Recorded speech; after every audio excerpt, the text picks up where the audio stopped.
স্বামী বিবেকানন্দের পরিব্রাজক জীবন একদিকে যেমন ছিল বেশ ঘটনাবহুল, তেমনি অন্যদিকে বেশ রোমাঞ্চকর এবং মর্মস্পর্শী অভিজ্ঞতায় পরিপূর্ণ ছিল।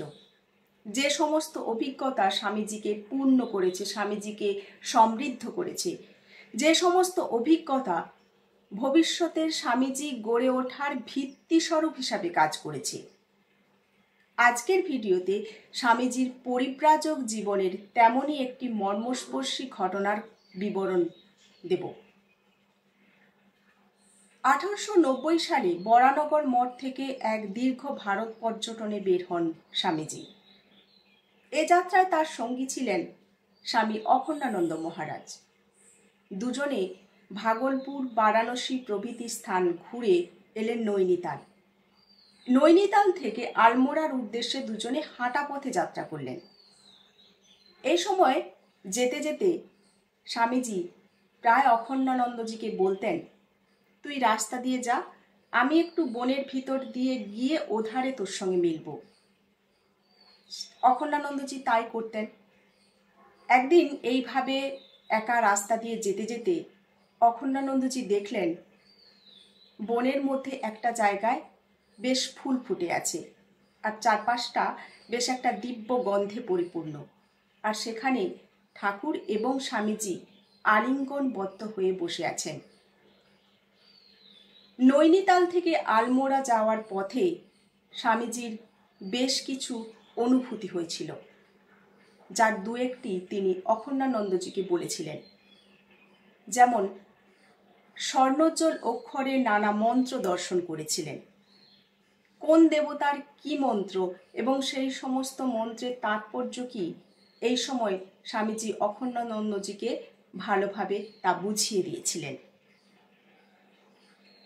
আলমোড়ার কাছাকাছি কাকড়িঘাট জায়গায় যখন তারা দুজনে পৌঁছলেন, তখন সেখানকার একটি অশ্বত্থ গাছের নিচে স্বামীজির একটি বিশেষ অনুভূতি, বিশেষ উপলব্ধি হয়েছিল।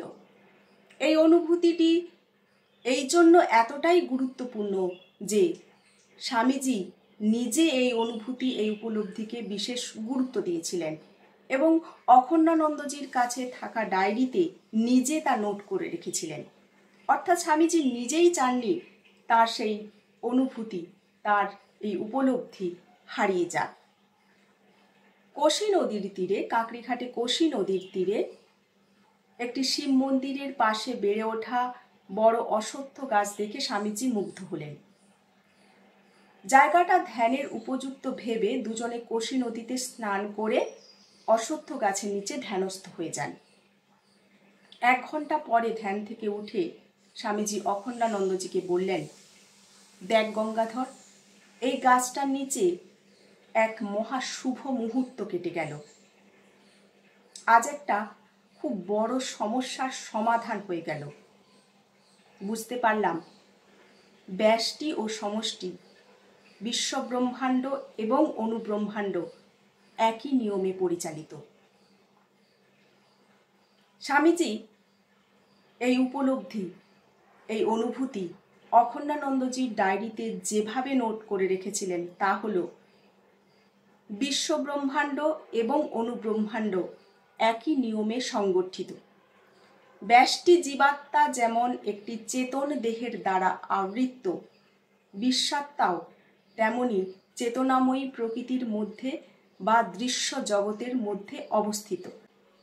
আলমোড়ার কাছাকাছি যখন তারা পৌঁছলেন, তখন খিদে এবং পথশ্রমে স্বামীজি এতটাই ক্লান্ত এবং অবসন্ন হয়ে পড়লেন যে তাঁর আর চলার ক্ষমতা রইল না। প্রায় অজ্ঞান অবস্থায় তিনি একটা জায়গায় শুয়ে পড়লেন। নিরুপায় স্বামী অখণ্ডানন্দ জলের সন্ধানে গেলেন। স্বামীজি যেখানে শুয়েছিলেন তার পাশেই ছিল একটা মুসলমান গোরস্থান এবং সেখানকার একটি পর্ণকুটিরে বাস করত এক মুসলমান ফকির। স্বামীজিকে এভাবে পড়ে থাকতে দেখে তার মনে দয়া হলো। সে একটা শশার ফালি এনে স্বামীজিকে খেতে দিলেন, কিন্তু উঠে বসে শশা খাওয়ার মতো শারীরিক অবস্থা, শারীরিক ক্ষমতা স্বামীজির ছিল না। স্বামীজি তখন তাকে বললেন, শশার ফালিটি যেন তার মুখের সামনে এনে ধরা হয়। তখন সে জানালো যে সে মুসলমান। স্বামীজি তাকে জানালেন, তাতে কি হয়েছে, তাই বলে কি আমরা পরস্পর ভাই নই? তখন সেই মুসলমান ফকিরটি শশার ফালিটি স্বামীজির মুখের সামনে এনে ধরে তাকে খাইয়ে দিলেন। এই এক ফালি শশা খেয়ে স্বামীজি সেদিন কিছুটা সুস্থ বোধ করেছিলেন।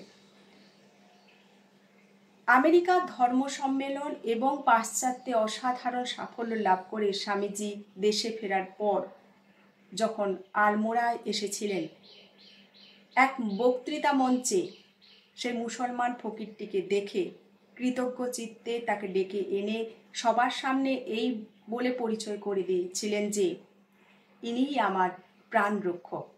যদিও মুসলমান ফকিরটি স্বামীজিকে চিনতে পারেননি, কিন্তু স্বামীজি তাকে ঠিক চিনতে পেরেছিলেন এবং প্রতিদান স্বরূপ তাকে কিছু অর্থ সাহায্যও করেছিলেন।